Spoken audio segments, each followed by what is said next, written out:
Leader of the third party. Thank you, Honourable Speaker. Happy to stand up and speak to Bill 48, the Labour Statutes Amendment Act. While I was waiting, I did a few quick searches to get an understanding of the context of the world that we're talking about.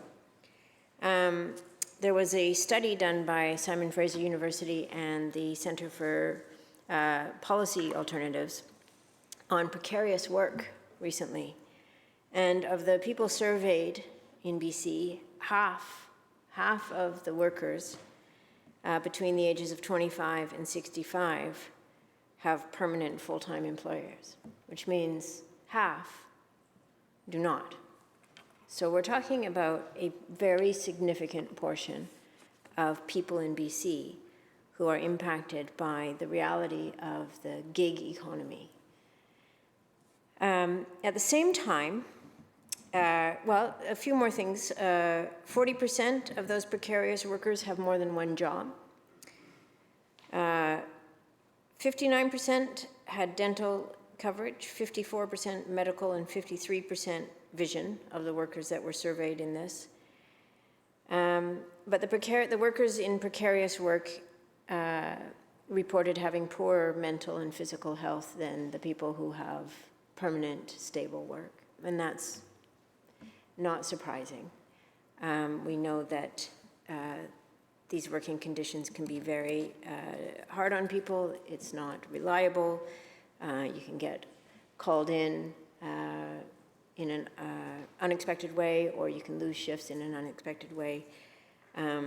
Overall, these working conditions don't tend to be particularly beneficial. On the other side of the equation, Honourable Speaker, we have the companies that employ these precarious workers, these gig workers. And I quickly looked up the income that these companies are reporting. Uber's September 30th, third quarter income statement posts $1.054 billion in net income,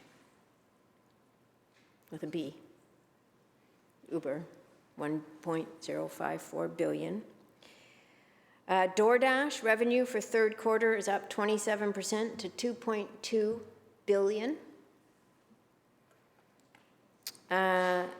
Lyft, third quarter reportings, 2023, revenue 1.158 billion. Skip the Dishes. Skip the Dishes had some interesting data. Estimated annual revenue is currently $649.4 million, but they also have the estimated revenue per employee. And they indicate that the estimated revenue per employee is $203,000. So that's the landscape we're talking about here. And it's a wider landscape. Yesterday's report that came out from Oxfam, the top 1% are responsible for as much global emissions of CO2 as the bottom 66% of the world's population. 1% of the population emitting as much as 66% of the world's population. The people who are driving climate change have names and faces, most of them white and male.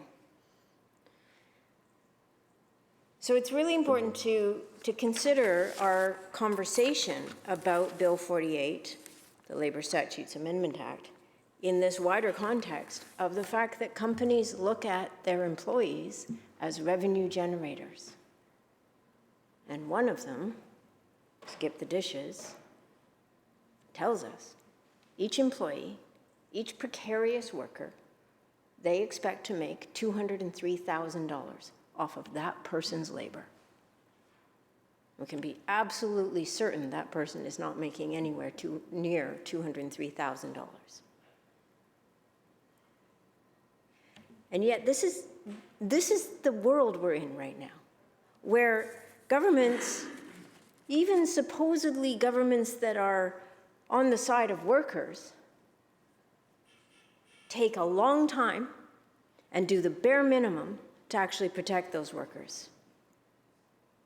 Governments aren't saying to these massive global companies that are extracting billions of dollars from the labor of people, governments aren't saying to those companies, hey, you want to work in our region, here are the conditions. We're going to protect the people who live and work here. We're going to protect our citizens. That's our job as a government. That's the contract that we have between the people we represent and this institution. Our job is to protect the people who live here.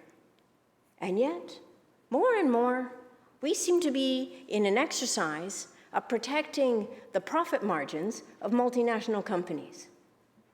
Not just precarious workers, not just the gig economy companies, the resource extraction companies. We're certainly protecting the profits of the LNG Canada consortium.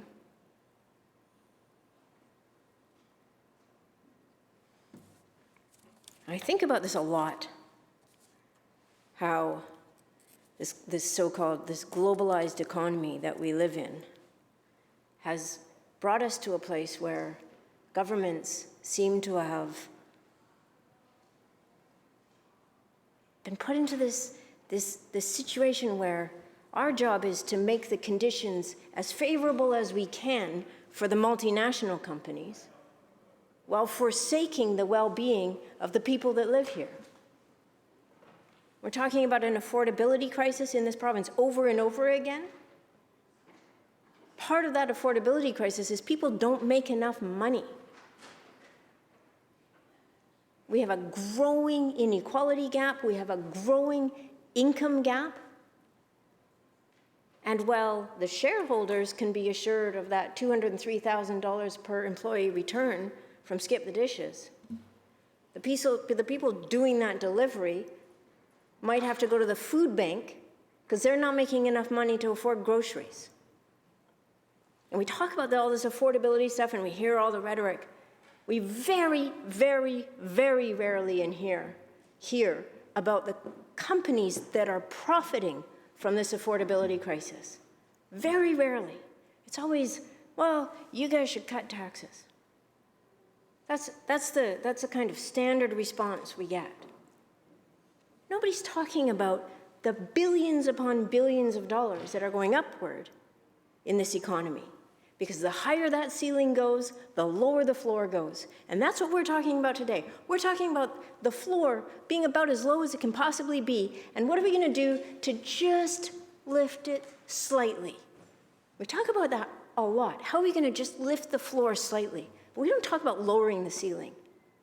We need to start talking about lowering the ceiling. We need to start talking about the role that government has in lowering the ceiling on the profits of multinational companies that are operating in BC and extracting their profits out of the labor of people who live here.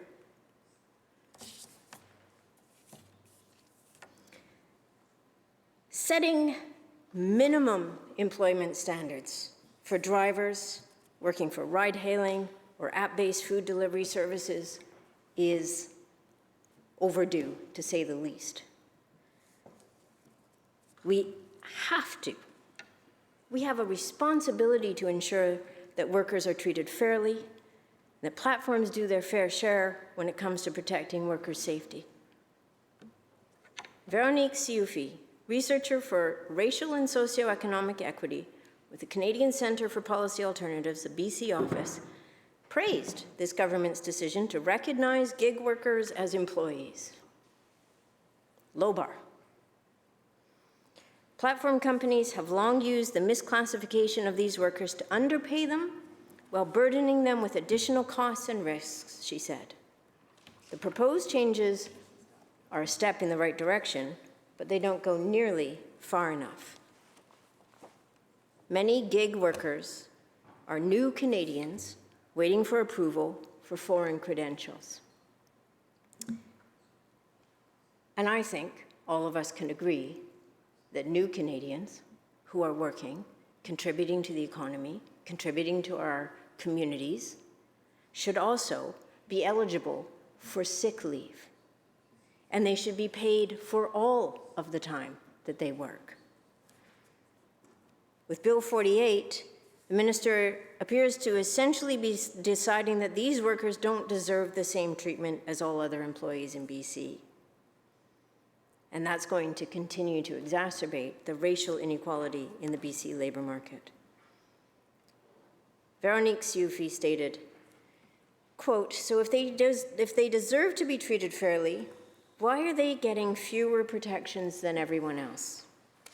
They, the government, says they are offering up basic employment standards here, but the Employment Standards Act is already our basic. So if this is less than the Employment Standards Act, this is less than the basic."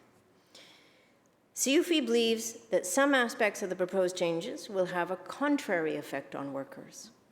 While they will be paid 100% minimum wage while working, 120%, my apologies, minimum wage while working, that extra amount will not cover their costs while waiting to accept assignments, says Siufi.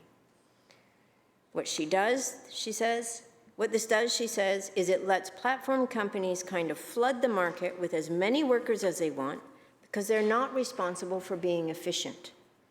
They're not responsible for all the time that those workers are going to be out there waiting for the next assignment.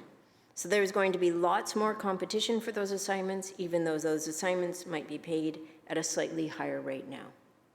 Translation, people might end up for a lot of that time waiting for an assignment while they're not being paid. Working, essentially, while they're not being paid. More workers fighting over fewer assignments likely means less money in their pockets. Their hourly wage, says Siufi, is most likely to go down. This is something that the government was aware of ahead of time. Economists warned them, and government put this out in their discussion paper.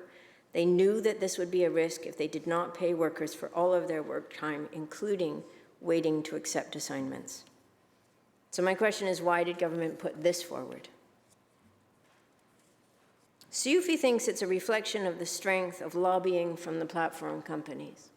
With the profits in the hundreds of millions or billions, they can certainly afford to pay for lobbyists to come in here and talk with decision makers and policy makers and convince them that really it's in the best interest of everybody to protect their interests. I think there was a lot of, says Siufi says, I think there was a lot of thought and effort put into this, and I think we shouldn't minimize the fact it's really important in recognizing these workers are employees. It's still a good first move. But it's only a first move. And we're years in to a government that claims to be on the side of workers. Suzanne Skidmore, president of the BC Federation of Labour, said the proposed measures represent some progress for ride-hail and food delivery workers, but still leaves them without the same set of protections provided to every other worker in BC. Skidmore said, "We're especially relieved that they heard us on the need for workers' compensation coverage, but we are deeply concerned over where this plan falls short, especially because it denies workers key protections under the law, like paid sick leave." How far we've come from just a few years ago when we were all acknowledging and recognizing how essential it is that people have paid sick leave, all people, that they're not going to work sick, that they're not potentially infecting other people with illnesses. And yet, here we are, and we can't meet this basic measure for people who are working in BC. Thank you, Mr. Speaker.